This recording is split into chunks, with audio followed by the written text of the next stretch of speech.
Hello everybody, Beard Reads Books here, and in today's video I'm going to be reviewing The Turn of the Screw by Henry James. Now this is a short little story, only about 140 odd pages, novella, and it's a story about how a young lady is employed to be a governess of a couple of children, like brother and sister, who've recently been orphaned. And the young lady's employed by the children's uncle, so he employs them as be governess of his niece and nephew. And the lady, she goes out to sort of the house where the children live to look after them, and throughout the course of the story she's sort of sees the ghosts of a couple of previous members of staff. And it's one of those stories, it's written in an ambiguous way. Is she seeing ghosts? Is she going mad? You know, like I said, it's written in an ambiguous way, so you could read it either way. I'm going to be absolutely honest with you guys. I thought this story was I just didn't get into it. I really didn't enjoy reading this story.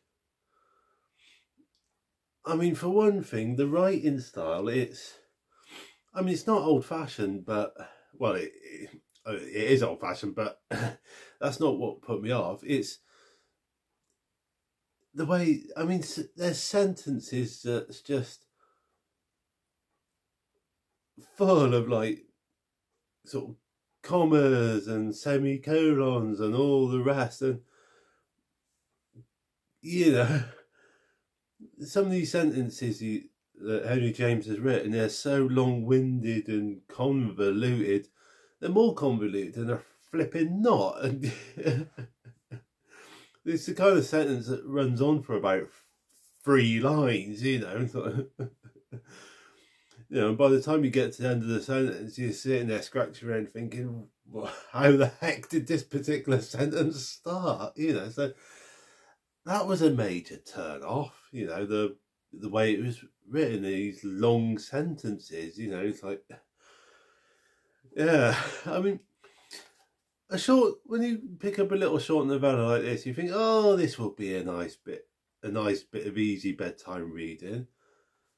But I'm telling you something now, a story that has got sentences that run on and on and on and full of pretty much every comma, semicolon and all the rest in existence, that doesn't make for bedtime reading. So, yeah, and for the characters themselves, because the governess, one of the instructions she was given when she was employed by the uncle was he didn't want her writing to her, hassling her too much, and he wanted a governess that could just sort of get on with the job and do the job without disturbing him and writing to him sort of and all the rest. So of course she goes down there and to the house to look after the 2 kids, and she starts sort of seeing these ghosts. Well, it's either she's seeing ghosts or she's going mad, but she just remembers her instruction from her boss, the uncle who employed her. You know, he didn't want to be hustled, so she delays getting round to writing to him until the last possible minute. And if you're genuinely seeing ghosts, do you really want to delay telling your boss? You know, and you want to deal with it.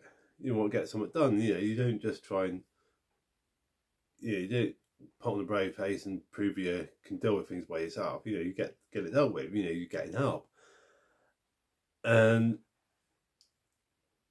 if she's going a bit bonkers, if that is what's happening, you know, if she's going a bit mad, it's not the kind of thing that should be ignored. She should be writing for help. You know, I mean, okay, granted, you probably would, if you are going mad, you probably wouldn't want to write to your boss and say, I'm going bonkers, you know, but, but I mean, what I'm getting at is this, you know, considering everything that's going on in the story, sorry, surely you wouldn't want to put off writing to your boss. You'd want to write to him and sort of say something seriously bad's going on here, you know. But the governess, she delays it, and you know, she delays getting in contact with the boss. And yeah, I thought that was a bit strange, that. And another thing that I picked up on that made me feel a bit uncomfortable reading it was because obviously one of the sort of ghosts that the governess can see, it was sort of current members of staff at the house who knew this, the person who, I think it was Peter Quinn. So this ghost of Peter Quinn, the staff who knew this person when he was alive, before he sort of disappeared, intimated that he was very close to the children. You know, and yeah, they were sort of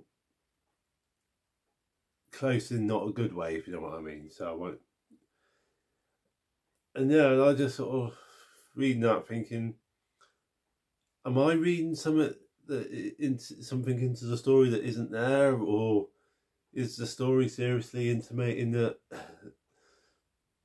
this person had been a bit too friendly?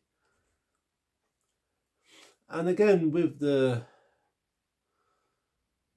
governess that was in, you know, that the story revolves around,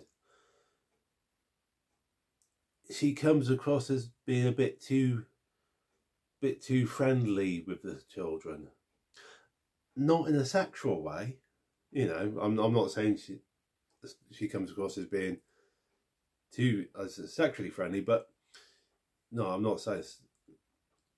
You know, it's just sort of a platonic friendship, but it does come across as though she's too platonically friendly, if that makes sense. It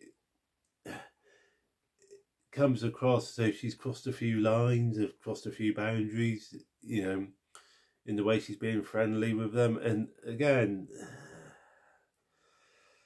that just sat a bit uneasy with me, you know. I didn't quite like that. Yeah. And again, it was a story I struggled to get into it. Really struggled to get into it. I think part of the reason why I struggled to get into it is because the shortness of it. Because obviously, because it's so short, they didn't go into much detail. You know, because I mean, these two ghosts that apparently are turning up, they're the ghosts of a couple of previous members of staff. And, you know, so when the governess sort of like makes inquiries about these members of staff, he's like, oh, they laughed and they died. And I'm like, oh, is that it? Is okay, so these ghosts are turning up and their backstory is they're members of staff that laughed and just died. And it's like, you know, in a way it'd be nice if their backstory was fleshed out a bit more, you know. And I think maybe this could have been a better story if it had been a bit thicker, a bit bigger, been a bit more to it, if it could have been fleshed out a bit more. I don't know. Or it might have been the case if it was a bigger story, more opportunity for it to be even worse than it is. So yeah, and I'm not going to suggest you read it. I was about to say, guys, read the book, see what you think. Is it Is it ghosts or is it a governess that's going mad? But I'm going to be honest with you guys. I'm going to say probably don't bother reading the book. I mean, I know it's only 140 odd pages, but I really didn't enjoy it, and I'm not sure I could muster up enough energy to say read it yourselves. You know, you're not missing anything. You're really not missing anything at all if you don't read it. I mean, and as for the blunt ending, well, when I say blunt ending, it just kind of ended abruptly. Abrupt ending, that's the word I'm looking for. Yeah. I mean, I'll be honest, yeah, the ending was a surprise for me. It took me completely by surprise. And yeah, I'm not sure the ending can save it. Yeah, I mean, yeah. Right, okay, what I'm going to do, guys, is, have any of you read the book? And if you have read the book, like, feel free to comment and tell me what you thought of it. You know, what you thought of the ending, did you think it was ghosts? Do you think it was the governess going a bit bonkers?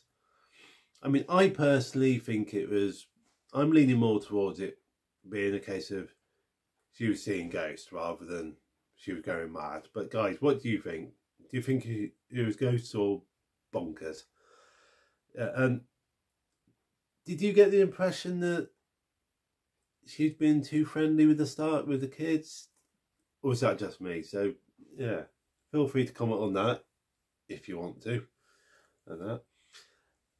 And guys, if any of you haven't read the book yet, I think you might get more enjoyment out of reading something like the Beano or the Dandy. You know, so look guys, if you haven't read it and you want to read it, fair play to you, go and read it. But I mean, I'm not going to recommend it myself. It did nothing for me. And yeah. Anyway, guys, thank you for watching. Hope you enjoyed. And yeah, feel free to comment and all the rest.